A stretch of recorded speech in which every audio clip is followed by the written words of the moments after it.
Bismillahirrahmanirrahim. Assalamualaikum warahmatullahi wabarakatuh. Innal hamdalillah nahmaduhu wa nasta'inuhu wa nastaghfiruh wa na'udzu billahi min syururi anfusina wa min sayyiati a'malina may yahdihillahu fala mudhillalah wa may yudlil fala hadiyalah. Amma ba'du.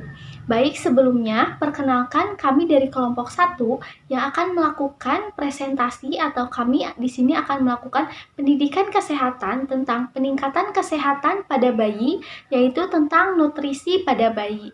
Di sini ada 6 orang anggota kami. Yang pertama ada Mailina Fadilati, yang kedua ada Rahmi Sabarini, yang ketiga ada saya Ria Febriani sebagai moderator, dan yang keempat ada Pia Fiandi, yang kelima ada Nova Srihandayani, dan yang terakhir ada Muhammad Raihan Yuda Pratama. Baik, langsung saja kepada pemateri, saya persilahkan. Bayi adalah sebutan untuk anak usia 0-1 tahun dan makhluk hidup yang baru dilahirkan dari rahim ibu. Nutrisi adalah salah satu komponen penting yang menunjang kelangsungan proses tumbuh kembang. Selama masa tumbuh kembang anak sangat membutuhkan zat gizi seperti protein, karbohidrat, lemak, mineral, vitamin, dan air. Apabila kebutuhan tersebut kurang terpenuhi, maka proses tumbuh kembang selanjutnya dapat terhambat. Nutrisi berfungsi menghasilkan energi bagi fungsi organ, gerak, dan fungsi fisik sebagai bahan dasar untuk membentuk dan memperbaiki jaringan sel-sel tubuh dan sebagai pelindung dan pengatur suhu tubuh. Baik, materi yang selanjutnya yaitu di usia 0-6 bulan, sumber gizi bayi adalah air susu ibu atau ASI. ASI mengandung gizi yang sangat lengkap sehingga sudah mencukupi standar kebutuhan gizi bagi bayi. Sementara bagi bayi usia lebih dari 6 bulan memerlukan asupan makanan pendamping ASI sebagai tambahan sumber gizi pada bayi. Adapun beberapa daftar standar kebutuhan gizi bayi untuk memenuhi angka kecukupan kalori. Yang pertama, karbohidrat. Yang diperlukan untuk bayi yaitu 40% dari kebutuhan kalori bayi. Yang kedua ada protein yang diperlukan sebesar 10% dari jumlah kebutuhan bayi. Dan yang ketiga yaitu lemak yang diperlukan sebanyak 40-50% dari total kebutuhan kalori pada bayi. Angka kecukupan gizi AKG harian bayi usia 0-6 bulan.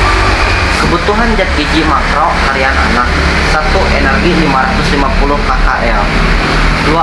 Protein 12 gram, 3. Lemak 34 gram, 4. Karbohidrat 58 gram.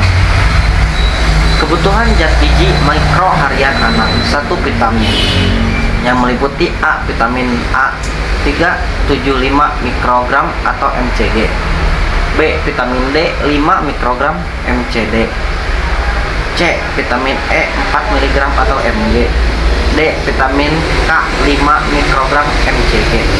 2. Mineral meliputi A. Kalsium 200 gram, B. Fosfor 100 mg, C. Magnesium 30 mg, D. Natrium 120 mg, E. Kalsium 500 mg, dan F. Kalsium, tembaga, mangan, klor, barium, seleum, dan lainnya.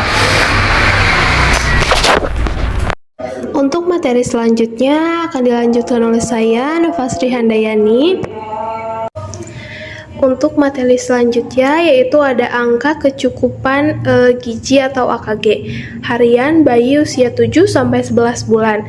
Nah, ada beberapa kebutuhan yang termasuk kebutuhan makro harian pada anak, yaitu yang pertama ada energi sebanyak 725 kilokalori. Nah, yang kedua ada protein berkisar sekitar 18 gram. Nah, di mana fungsi protein ini bisa membantu dalam pertumbuhan otot dan tulang pada bayi. Nah, protein juga bisa berfungsi dalam perkembangan otak pada bayi. Nah, yang ketiga ada lemak sebanyak 36 gram, di mana fungsi lemak ini bisa sebagai penambah nafsu makan bagi anak dan juga sebagai pemproses vitamin yang larut dalam lemak seperti vitamin A, D, E, dan K. Nah, selanjutnya ada kebutuhan karbohidrat sebanyak 82 gram. Nah, di mana karbohidrat ini berfungsi sebagai bahan bakar bagi bakteri baik untuk menghasilkan vitamin B kompleks. Nah, selain untuk menghasilkan vitamin B kompleks, nah karbohidrat ini juga bisa berfungsi sebagai penyerapan kalsium. Nah, yang kelima ada kebutuhan serat sebanyak 10 gram per harinya. Nah, di mana fungsi serat ini bagi anak juga membuat anak lebih lama kenyang sehingga dia bisa lebih mengontrol berat badannya. Nah, fungsi serat ini juga bisa menjaga kesehatan pencernaan, lalu bisa mencegah dan mengobati sembelit, pencegahan untuk hemoroid. Nah, dan untuk yang terakhir ada kebutuhan air, di mana air ini bisa membantu ya menjaga pertumbuhan dan perkembangan anak. Bisa juga menghasilkan hormon, menjaga denyut jantung, dan menjaga kesehatan tubuh dari bayi. Nah, kebutuhan dari air ini sendiri untuk bayi itu per hari sekitar 800 ml. Syarat MPASI yang baik menurut WHO. Beberapa syarat MPASI yang baik meliputi: 1. Diberikan pada waktu yang tepat, yakni ketika pemberian ASI saja sudah tidak mampu untuk memenuhi kebutuhan nutrisi bayi. 2. Aman, yakni MPASI harus disimpan dan diberikan kepada anak dengan tangan atau perlengkapan makan yang bersih. 3. Kaya akan gizi, yakni MPASI mampu mencukupi kebutuhan zat gizi makro dan mikronutrien bayi dan balita.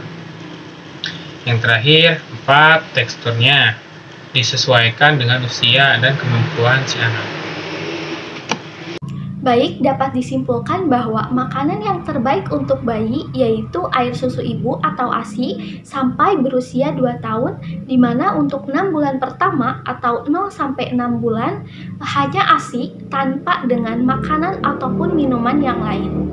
Mulai dari 6-24 bulan, ASI harus disertai dengan makanan lain karena kualitas dan kuantitas ASI tidak mampu lagi memenuhi kebutuhan bayi yang terus tumbuh.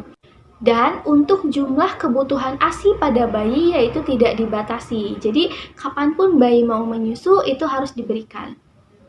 Baik, sekian pendidikan kesehatan dari kelompok kami. Mohon maaf bila ada kekurangan dan ada kata-kata yang kurang berkenan. Terima kasih. Nun wal qalami wa ma yasturun. Wassalamualaikum warahmatullahi wabarakatuh.